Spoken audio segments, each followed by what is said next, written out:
Hi everyone, and welcome back to Wellbeing in English. Calm mind, better life. If your mind feels foggy and stuck, you're struggling to focus, constantly procrastinating, and wondering, why am I not getting focus? Today's Calm English conversation is for you. We're talking how to focus better in English, simple ways to beat brain fog and procrastination when your mind feels foggy and stuck. 20% of adults identify as chronic procrastinators, and up to 95% of students admit to procrastinating regularly. But here's the twist. That mental fog making you put things off isn't a character flaw. Today, we're diving into the science behind brain fog and procrastination, why your brain literally perceives difficult tasks as threats, and evidence-based strategies that actually work to clear the mental haze. By the end of this episode, you'll understand what's happening in your brain when you procrastinate and have concrete tools to boost your focus and mental clarity. Let me bring in someone who can break down the neuroscience behind why our minds feel so foggy sometimes. So brain fog, it's this frustrating experience where your mind feels like you're trying to peer through dense fog that refuses to lift. The page content describes it perfectly as obscuring the vibrancy of life and making even simple tasks seem daunting. But what's really happening is your cognitive function is impaired. Wait, so when I'm sitting there staring at my laptop, unable to start writing, that's actually a measurable cognitive issue? Exactly. And here's where it gets really interesting. Procrastination isn't laziness. Research from the University of Colorado Boulder shows it's actually a neurological response involving a battle between two brain regions. A battle in my brain? Tell me more about that. It's your limbic system, which seeks immediate pleasure, fighting against your prefrontal cortex, which handles planning and decision-making. When you face an unpleasant task, your amygdala perceives it as a threat and triggers stress. So my brain is literally treating my to-do list like a saber-toothed tiger? Pretty much. To escape that discomfort, your brain chooses immediate relief. Scrolling social media, watching videos, reorganizing your desk. It creates a temporary mood boost but reinforces the procrastination cycle. That explains so much about why I suddenly need to clean my entire apartment when I have a deadline. And there's actually a formula for this. Dr. Piers Steele's temporal motivation theory shows that motivation equals expectancy times value divided by impulsiveness times delay. Break that down for me. What does that actually mean? Your motivation decreases when you doubt your ability to complete the task, when the task seems unrewarding, when the deadline feels distant, or when you're easily distracted. Understanding this helps you target the right variables. So it's not just willpower, there are actual psychological levers we can pull? Absolutely. And here's something that might surprise you. According to Psychology Today, procrastination is not a time management problem, it's an emotion management problem. Emotion management? That's a completely different way to think about it. Right.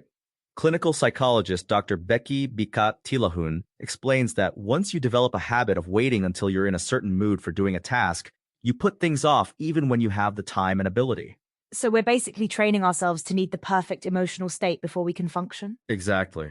And stress makes this worse. Recent studies show that stress itself is a cause of procrastination, creating this vicious cycle where procrastination causes stress, which causes more procrastination. That sounds exhausting. But you mentioned there are evidence-based strategies that actually work? Yes. Let's start with sleep, because poor sleep is a major cause of brain fog. The page content mentions someone who drastically improved their sleep quality and noticed their focus and attention improved, along with their memory. What specifically did they do? They observed that alcohol destroys sleep, as does being sedentary. Moving throughout the day, 10,000 steps or more, getting cardio, avoiding sugar, eating a light early dinner, and keeping a consistent sleep schedule made them sleep like a baby. So it's not just about getting 8 hours, it's about the quality of that sleep. Exactly. And then there's the 2-minute rule from productivity expert David Allen. If a task takes less than 2 minutes, do it immediately. For larger tasks, commit to just 2 minutes of work. Just 2 minutes? That seems almost too simple. But it works because starting is the hardest part. UCLA research shows that task initiation reduces anxiety and builds momentum. Once you begin, the Zeigarnik effect kicks in, your brain naturally wants to complete unfinished tasks. So you're basically tricking your brain into getting started?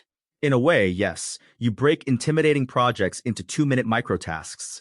Tell yourself, I'll just write 1 sentence, or I'll just review the first slide, and use that momentum to continue. What about when you're feeling completely overwhelmed by a big project? The Cleveland Clinic recommends breaking down tasks. Instead of clean the house, your checklist becomes start laundry, take out trash, unload dishwasher, dust one room. Much more manageable. That makes sense. What about dealing with distractions? I feel like my phone is constantly pulling my attention away. Oh, this is huge. A 2019 study in Nature Communications found that the way information is created and consumed is fragmenting our attention. News updates every second, social media amplifying emotions in real time. And here's something wild. The average TikTok session lasts 95 minutes, but most videos are under 60 seconds. We're consuming content at a pace our brains have never experienced. That's creating what researchers call attention residue. Each interruption forces your brain to disengage and then work harder to refocus. These micro-shifts pile up and leave you mentally exhausted. So what's the solution? Go completely offline? Not necessarily. The page content suggests practical steps, moving to a quiet area, silencing phone notifications, closing unnecessary programs, telling people not to distract you for a period. Those seem like basic things, but I bet most people don't actually do them. Right. And there's the Pomodoro technique, 25 minutes of focused work, then a 5-minute break. After 4 rounds, take a longer 20-30-minute break. It trains your brain to stay on task for short periods. What about mindfulness? I keep hearing that meditation helps with focus. A 2025 study measured changes in alpha brainwave activity during mindfulness meditation.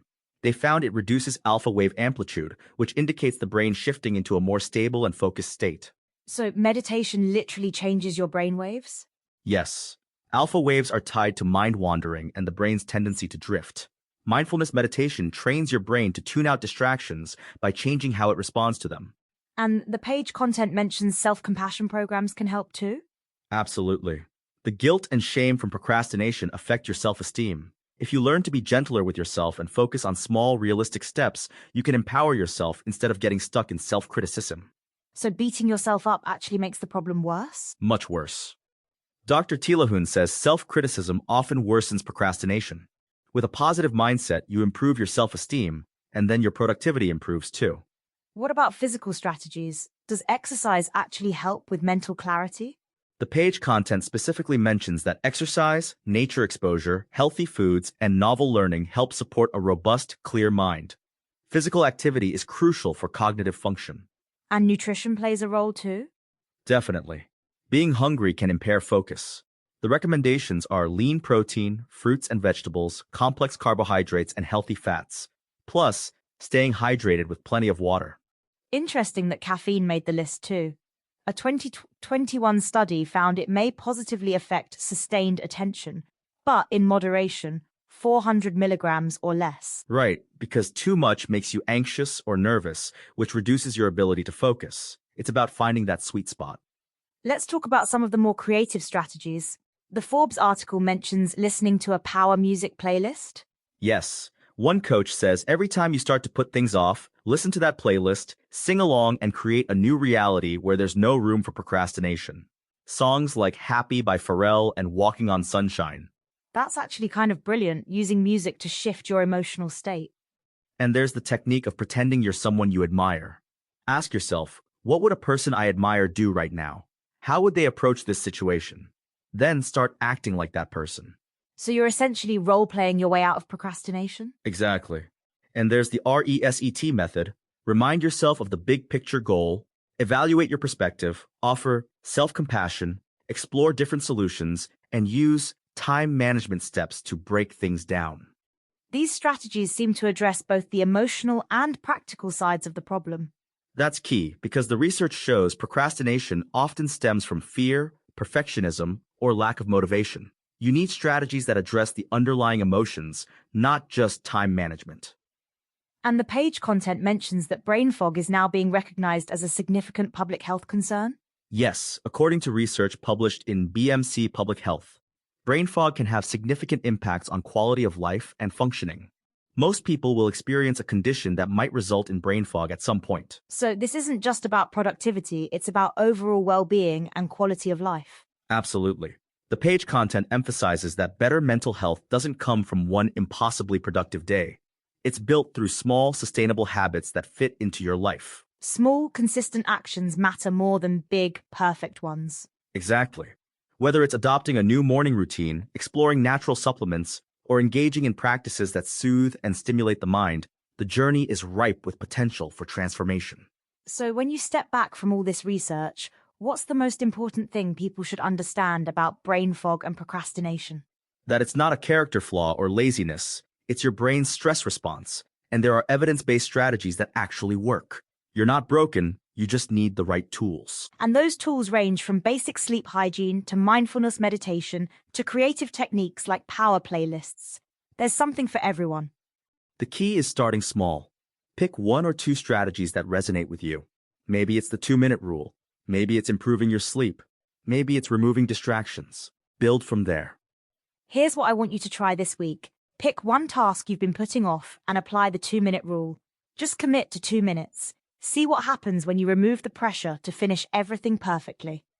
Remember, 20% of adults are chronic procrastinators, but now you know it's not about willpower, it's about understanding your brain and working with it, not against it. Thanks for joining us.